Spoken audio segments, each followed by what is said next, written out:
मी मिलिंद भाऊराव सुरवशे, राहणार तिड पिंपळगाव, तालुका शेलू, जिल्हा परभणी. 26 जुलै रोजी पाऊस झालेला.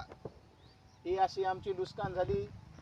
तरी कोणता मंडळ अधिकारी आलेला नाही, तलाठी आलेला नाही. त्याला फोन लावले तर ते 2 दिवसाला येतो, 4 दिवसाला येतो म्हणते. काय करावं, शेतकऱ्यांनी मारावं का काय जगावा? पैसे नव्हते, सावकाराकडून पैसे घेऊन पेरणी केली.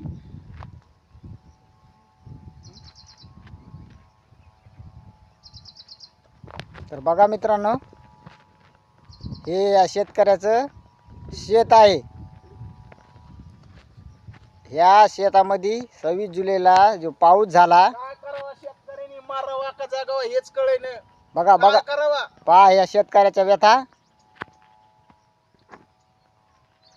मंडळ तलाठी बाईला फोन लावला की तलाठबाई म्हणती 4 दिवसाला येते, 2 दिवसाला येते.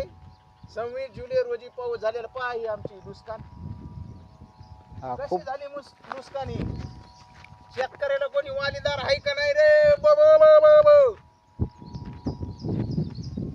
हसतो काय रे?